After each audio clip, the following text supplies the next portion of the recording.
Hello, hello. Hey, Dr. Stephen Greene here, about to record another podcast. This is, we got the microphone. Forgot the microphone for a second. So, this one is about how to choose a college. The 10 questions you should ask. 10 questions you should ask yourself. Not really ask somebody else, ask yourself. So, you ready? Are we ready? I'm just going to get right at it. I'm trying to record this one on video too, just to see. Everybody's telling me I should put these on YouTube, so we'll see. Here we go. Hey, everybody. Dr. Stephen Greene, the Success Doctor. How are you? How you doing? Hey, big things today, especially if you are a sophomore or junior in high school or a parent of one. Listen up. Go get a pencil. Go get a notebook. Pause this right now. Go get them. Come back. Boop. Okay. Here's what I'm going to talk about today. 10 questions you can ask yourself, a self-survey that would help you narrow down the field from the over 4,000 colleges or universities in the United States alone down to a handful. Okay? People get overwhelmed. Oh, there's so many schools. I don't know what I want to do. I don't know where I want to go. I don't know what I want to study. This will help you. Okay? So there are going to be 10. Now, look, we talk a lot about organization. We talk a lot about information management. So this is basically going to get presented in something that will be very easy for you to outline. As with all of the Make the Grade podcasts, this is about things that you can take action with right away. Take action. Do something. Maximize your education. Also, there's an accompanying PDF that goes with this. If you go to makethegrade.net, then to the podcast tab, it should be there with the show notes if you want to make your life a little bit easier. Anyway, let's get to it. So, question number one, location. Now, this is listened to by people over the world, but most of the time, often anyway, people go to college close to home. If you grew up in Michigan, it's likely you're going to go to college near Michigan. It happens less and less. More people travel. But number one would be the location. Do you want to stay in your home state? Do you want to stay near where you are? Do you want to be far away? Some people want to get as far away from where they grew up as they can. But that's one thing, location. Two, size of the school. Typically small, medium, large. You can cut the numbers off wherever you want. Small, probably under 5,000, and there's really small schools. 5,000 to, let's say, 15 or 20. Medium, over 20, large. Typically your state universities, Penn State, UCLA, I guess. Big schools, big schools, almost a city in themselves. When I was at Rutgers, there was 45,000 students. It's bigger than a lot of cities. So we got location and size. So let's say you want a urban school near you, okay, and small. So right there, you're narrowing it down. And let me go back to location for a second. Location has two pieces to it. So I was a little remiss here. One is literally where it is. Is it near you or not? Number two is, do you want a certain style? Do you want an urban school, suburban with more of a campus probably, or rural with maybe a campus but nothing around it? So location, where geographically, and two, where urban, rural, suburban, size, small, medium, large. Number three, do you want to be near other schools? Or do you want kind of your own thing? Sometimes you might pick a small school because you want to be in a small school, a little better teacher-student ratio, but you want a big school in the same area. Many cities are kind of famous for this. You might have a giant university with a bunch of little colleges, but you can kind of tap in to what's going on at these big schools, sometimes academically, but socially or whatever. So to recap, location, kind of A and B, where and what sort of place, urban or not, size, small, medium, large, and do you want other things around you? What are you looking for there? Number four, let's talk about academics and a major. Maybe you're going to pick a school because they are excellent in the particular topic you want to study. Maybe you want to be a marine biologist, so you go to a school that has a really strong marine biology program. Maybe you want to be a marine biologist, so you got to rule out schools that do not have a marine biology program. So your major or your academics. Number 5, do you have any kind of special interest? A sport, a hobby? Do you want to play tennis in college? Do you want to be in plays? Do you want to be on the newspaper? Do you want to write for the newspaper? Do you want to be on the radio station? You may want to pick a school because they have an opportunity for you to take advantage of this. 6, got to talk about this at some point, cost. Schools are expensive.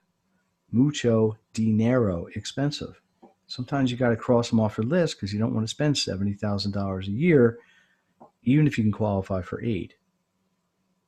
Let's recap because we just got done 6. We're a little bit more than halfway. Number 1, location, A, B. Where it is, near where you live, urban, suburban, rural. 2, size, small, medium, large. 3, how close is it to other schools? 4, major or your academics. 5, any personal special interest. 6, cost. Number 7, legacy considerations. Did your parents go to a particular college you want to go to, or you have a cousin, grandparents, uncles, aunts, great nephews, godfathers, godmothers, whatever. Sometimes this is a big thing. Some colleges will give preferential admissions to legacy students. Some don't, some do. Just something to consider. 8, your academic rigor. Clearly, some colleges are very well known for how difficult they are academically. Some are not. It's okay. You don't want to overdo it. If you're let's say, above average high school student, you don't want to go to a school where you're going to be overmatched. You also won't want to go to one where it's going to be too easy. So you might want to check out the academic rigor of the school. I think all schools have a sort of minimum standard, of course, but you want to know what you're getting yourself into. You don't want to sort of bite off more than you can chew academically. I've seen students, I've worked with students who busted their humps in high school to get into really competitive colleges. But then when they get there, honestly, they don't always have the chops. They struggle because they just can't keep up with the workload or the complexity or difficulty of the work.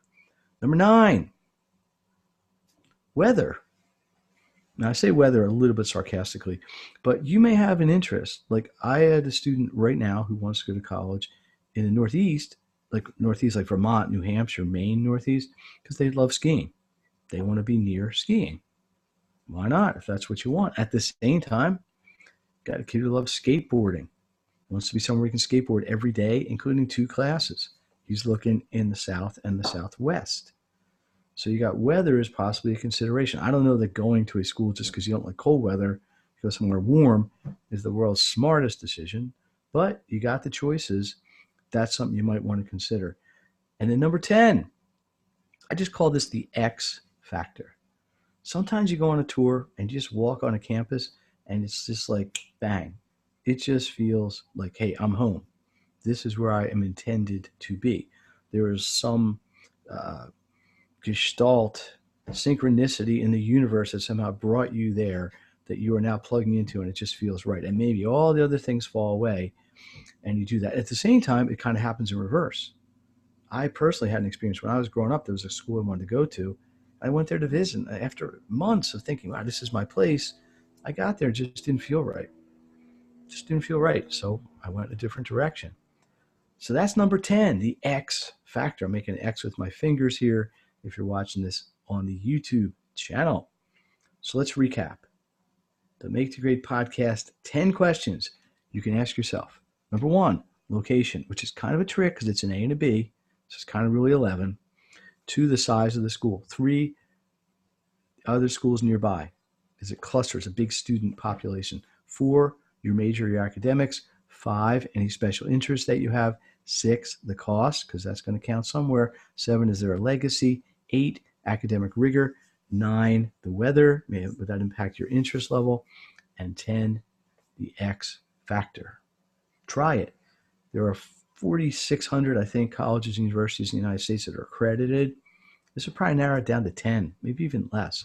Then you can use that list to go do some visits, learn about the schools, see what's going on. Dr. Stephen Greene, the Success Doctor. I hope this has been helpful, but it's only going to help you if you do it. Take action. This podcast is all about taking action to help you to maximize your education and reach your goals. I'm going to plug the Make the Grade community because the video I'm making now is going to be on there. It's a great resource for information, collaboration with other people going through the same stages of this educational process as you are. Loving your feedback as well from my subscribers, from my interest. I hate to use the word fans because people aren't fans of educational podcasts. My subscribers. So thank you. All the feedback. If you want to send feedback, email it. Quickest way to get it to me, SGREENE at MAKETHEGRADE.net. That's sgreen at makethegrade.net. You can also find me on social, on Instagram at Make the Grade, Facebook, Make the Grade, Dr. Stephen Greene, Twitter. You can figure it out if you got this far. So, thank you. Next week, we're going to get back to some of the nuts and bolts Maximum Education stuff.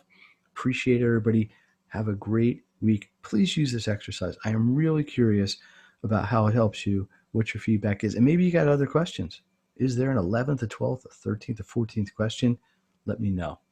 Thanks again, and good luck and much success to everyone.